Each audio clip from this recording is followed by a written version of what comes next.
علاج کیا کیا مراحل اور خطوات میں آتے ہیں اور اختتام پر جادوگروں کی پہچان کیا ہو سکتی ہے، اور انشاءاللہ اس کے بعد کچھ سوالات جوابات کے مسائل کو یعنی اگر وقت ہو جائے تو انشاءاللہ اس کے لیے بھی موقع دیا جائے گا باذن اللہ۔ چلے پہلا سوال یہی ہے کہ جنات کس کو کہا جاتا ہے؟ ہم جن اور جنات اکثر لوگ بیشتر یہاں پر ایک تصور ہے ان کے پاس، اور خاص طور سے بچے جب آپس میں بیٹھ جاتے ہیں آدھی رات تک گفتگو میں، اور کبھی سہیلیاں اپنے سہیلیوں کے ساتھ بیٹھتے ہیں، یہاں کا واقعہ وہاں کا واقعہ، یہ حادثہ وہ حادثہ اس طریقے سے بیان کر دیتے ہیں کہ لوگ کے اندر صرف ایک کمزوری اور ایک خوف اور ایک ڈر، اور یہ زندگی بھر لگتے ہوئے انسان بڑا ہو رہا تو بھی وہ ڈر برقرار ہے اور وہ خوف اس طریقے سے موجود ہے۔ کیونکہ کچھ واقعات کو لے کر ہمارے اپنے لیے تلنا کرتے ہوئے وہ چیز موضوع نہیں ہو سکتی۔ آپ دیکھیے کہ آپ کا قمیص، آپ کا شرٹ آپ کے بازو والے کو سائز برابر نہیں آتا، یا تو پھٹ جائے گا یا تو ڈھیلا ہو۔ آپ کی شوز کی پیر کی چپل دوسروں کے پیر کے لیے برابر نہیں ہو سکتی۔ ہر ایک کا مسئلہ ایک الگ الگ موضوع کے تحت معاملہ الگ ہوتا ہے، اور کبھی کوئی شخص اللہ کے اوپر یقین کرنے سے زیادہ، خوف لینے سے زیادہ جنات اور شیاطین کا خوف اس کے دل میں ابھی تک بھی بیٹھا، جبکہ یہ اللہ تعالیٰ کے مخلوقات ہے۔ اور اس کا معنی یہ ہے، جن عربی زبان میں جمع کا لفظ ہے، اور قرآن کے اندر سورہ جن معروف ہے، سورہ مزمل سے پہلے موجود ہے قرآن کی ترتیب میں، اور جن عربی زبان میں اس کا معنی یہ ہے کوئی چیز کو ڈھانپ کر رکھنا، یا ڈھپے ہوئی چیز، یا انسین چیز، جس چیز انسان کو نظر نہیں آتی، جو چیز غائب ہو جاتی ہے یا ڈھانپ کر کسی چیز کو ہڈن کر دیتی ہے، تو اس کو عربی لغوی معنی یہی ہوتا ہے، جس کو جن اور اجنہ۔ اس لیے اللہ سبحانہ وتعالیٰ سورہ نجم میں اللہ تعالیٰ فرماتے ہیں هو اعلم بكم اذ انشأكم واذ انتم اجنة في بطون امهاتكم فلا تزكوا انفسكم هو اعلم بمن اتقى۔ اللہ تعالیٰ آپ جس وقت سے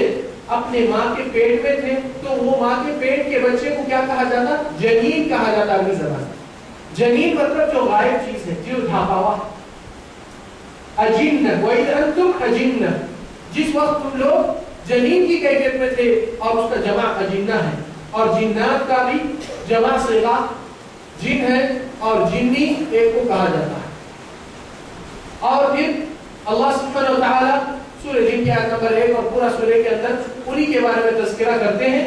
جو آپ کے سامنے بھی تلاوت سورہ جن کی آیت نمبر 1 سے لے کے 15 تک آپ کے سامنے پڑھی گئی تھی۔ وہ بھی ایک معنی یہاں پر اللہ تعالیٰ بیان کرتے ہیں، اور شرعی اصطلاح میں جو دین کے نظریے سے اس کو بتایا جاتا،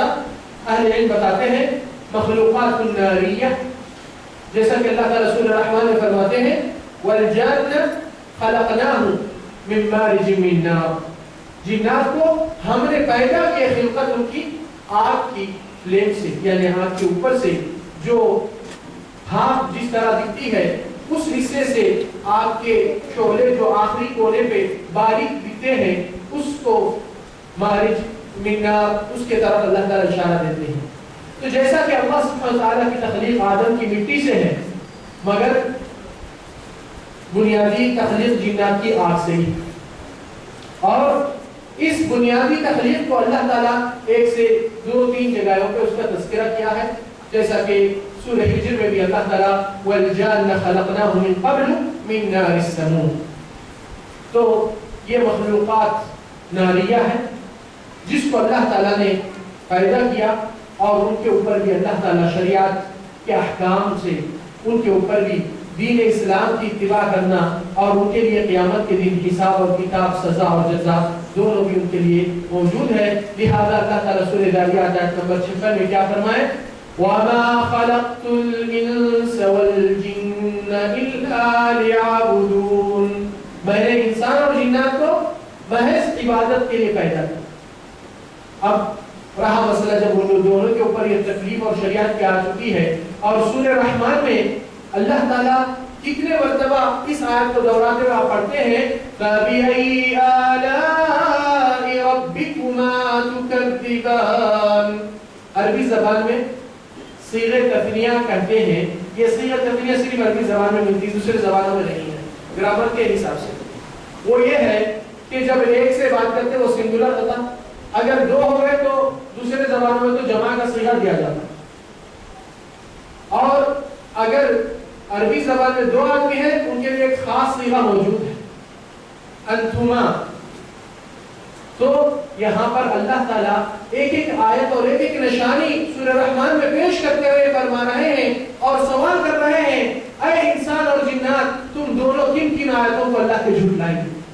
کتنے کتنے چیزوں کو ڈھانپ کے رکھیں گے اور کیا کیا امور کو آپ انکار کریں گے. تو نبی صلی اللہ علیہ وسلم جب یہ سورہ صحابہ کرام کے سامنے پڑھے تو آپ صلی اللہ علیہ وسلم نے فرمایا تم سے زیادہ بہتر جناتوں کا رد میرے نزدیک تھا جب میں یہ سورہ پڑھا. تو صحابہ کرام بولے اللہ کے نبی جنات کو آپ یہ پڑھ کے سنائے تو کیا کہتے تھے؟ تو لوگ کہتے تھے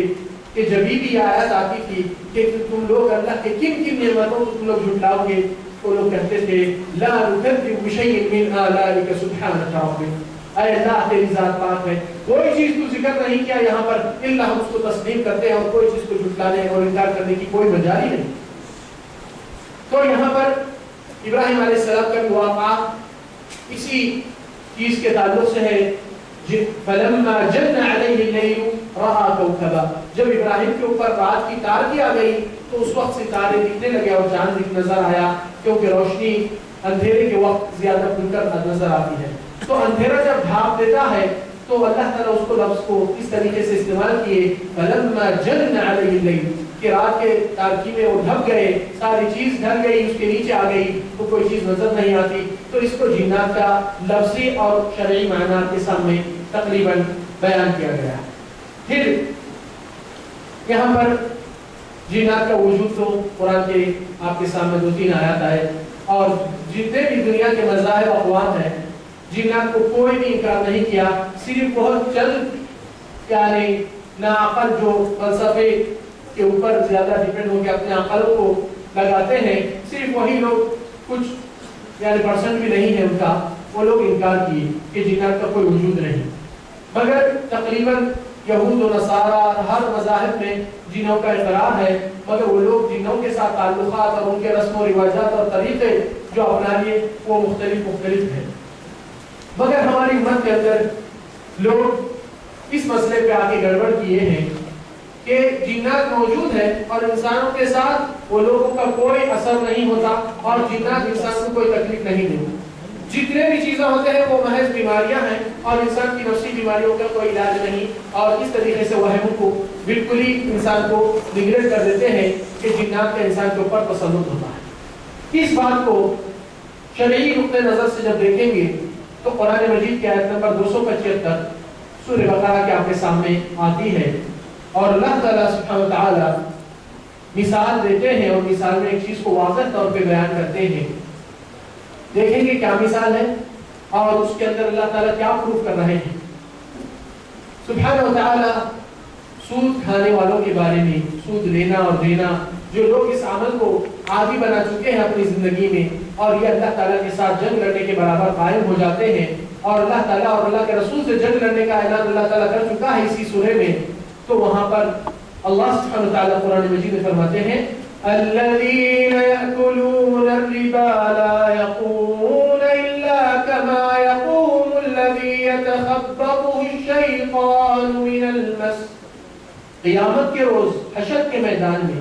جو لوگ یہ سود لینا اور دینا, اللہ سے جنگ لڑنا, یہ لوگ جو اس عمل کے عادی تھے, قیامت کے روز حشر کے میدان میں یہ لوگ اس شکل میں اٹھیں گے جس طریقے سے جس انسان کو شیطان نے اور جنات نے اس کو آسیب, جس طرح بعض لوگ کہتے ہیں اثرات کہتے ہیں, جو اثر اندر انسان کے پیدا ہو جاتا ہے, فزیکلی چینجز بھی آ جاتے ہیں, تبدیلیاں, کہ وہ اٹھنے کے قابل, بیلنس بنانے کے قابل نہیں رہتے, ان بیلنس ہو جاتا ہے, نہ تو